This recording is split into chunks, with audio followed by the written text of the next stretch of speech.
over here? Doing good. Good. Thanks for being part of this. Thank you, Governor. And Caesar. Too.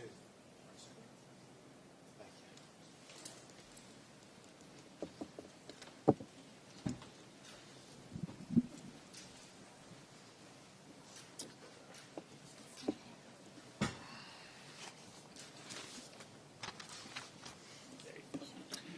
I want to thank everybody for joining with us for this very important signing ceremony here today.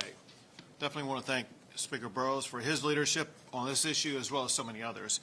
And also thank Senator Tim Parker for his leadership in the Senate on this bill, as well as the Cyber Command that we signed last week, and again, so many others.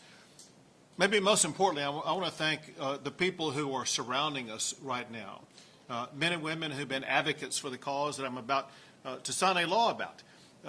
Their lives have been touched, affected, harmed in some ways, and they have been looking for a pathway, a therapy, a treatment, a way to deal with and grapple with and have a better pathway in their lives by an alternative that some were able to find on their own, an alternative that we believe should be tested and evaluated for the possibility of achieving FDA approval. To understand the context, Texas is home to more veterans than any other state of the United States of America. Many of those veterans suffer from so many different types of injuries, both seen and unseen. Many struggle with things like depression, PTSD, and opioid use disorder. The same is true for some of our first responders as well as others who are dealing with addiction-based issues. A therapy that has shown great promise in treating those conditions is ibogaine. To better understand the potential for ibogaine and to better address the public health challenges caused by things like opioid use disorder, an FDA clinical drug trial is needed for ibogaine. I'm about to sign a law that will lead to an FDA-approved drug development clinical trial that will seek approval of ibogaine as a medication for the treatment of opioid use disorder and other behavioral health conditions, especially so those suffered by our veterans. Texas will invest $50 million to support this research, and these funds can be matched by grants and private investments. I'm proud to sign it into law.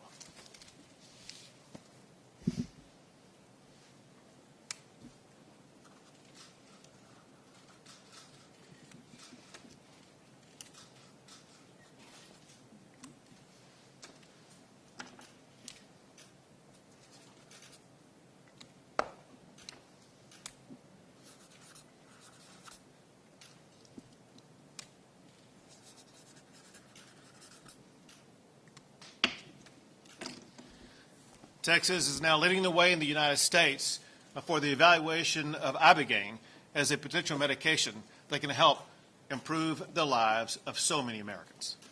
It's now law.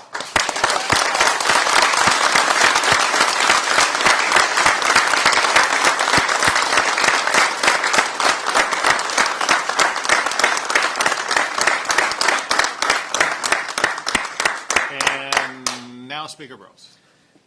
Before this session began, I had heard of ibogaine, and probably like many of the House members and senators, knew a little bit about it. You know, I was not convinced about what it could do or what it could not do, but because of the powerful testimony that we heard, something everyone needs to remember, when you actually hear from people and people come to these chambers, it makes an impact. It makes a difference. And we heard story after story of people who went and got treatment, credible actors, and felt it had improved their lives, whether it was an opioid addiction or other issues they were dealing with. It made an impact. And slowly, as session went on, the members of the Texas House, members of the Senate began to agree that this was worth the next step.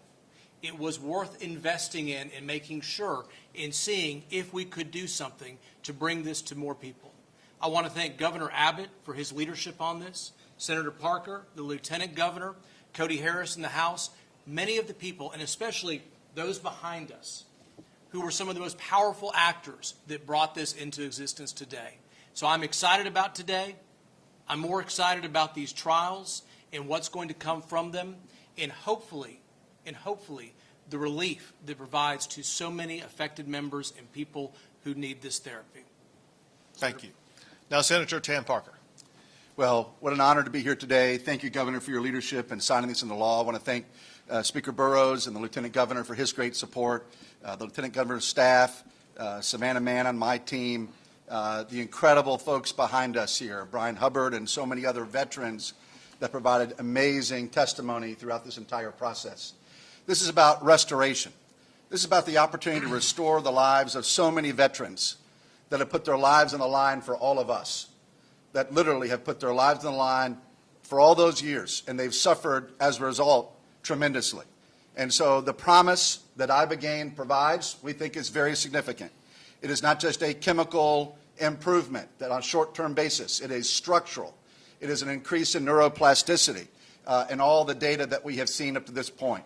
So we're incredibly excited to take this step. There's nothing more important than protecting our veterans and our public at large. This will have benefits for everyone if the clinical trial is successful, as we believe it will be. We pray for that. We're excited about this process.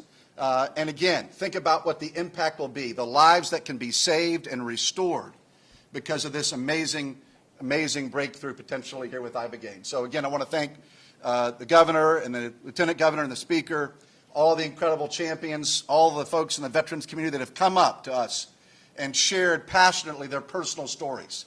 It made an enormous difference on me, and taking it seriously, getting into the science, understanding that this needed to move forward. And of course, I want to thank my good friend and partner in the House, Cody Harris.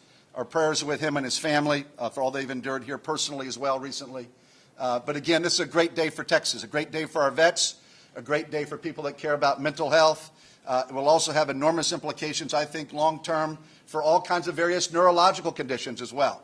And so we look forward to that day when we're able to really provide meaningful relief to the people of Texas that suffer from so many of these conditions that ibogaine will improve their lives and being a great solution for. So, again, what a great day, and thank you, Governor, for your leadership. Thank you. Thank you. Thank you.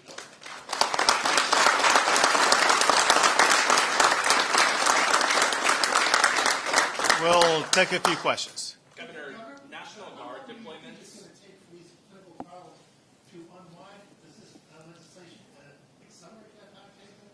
So when can the folks behind? Well, I'll answer first and then have the senator answer. But yeah, 100%, this legislation accelerates it. It gets it going.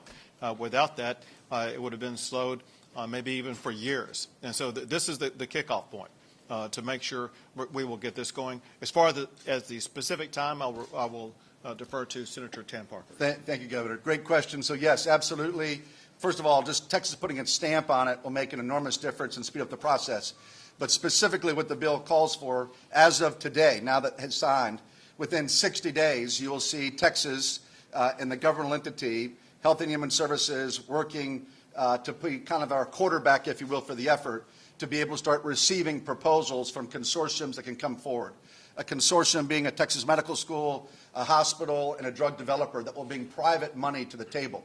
The money that Texas is investing will only be put in based on a match, based on private funds being contributed by people that have great expertise. So we're looking forward to that consortium, those consortiums coming forward.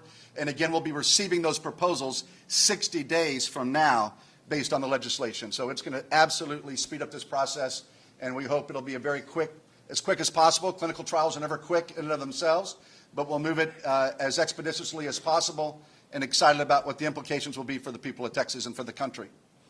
Governor, National Guard deployments, can you tell us how many soldiers are being deployed, and if these are preemptive deployments or if they're just purely on the sidelines until they're called in? First of all, we want to make sure that what has happened in California does not happen in Texas. Texas is a law and order state, and we will use every tool that we can to ensure order across our state.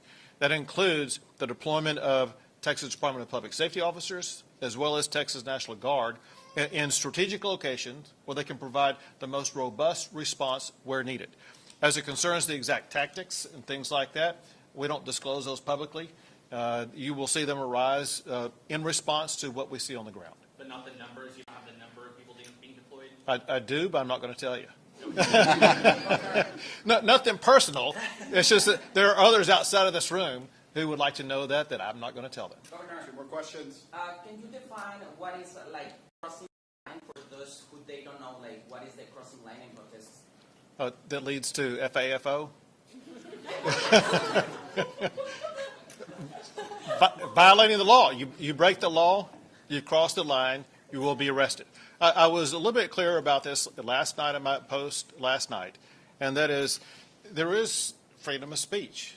However, if in your protest you damage somebody's property or you harm an individual, that's violating the law, and you will be arrested for it.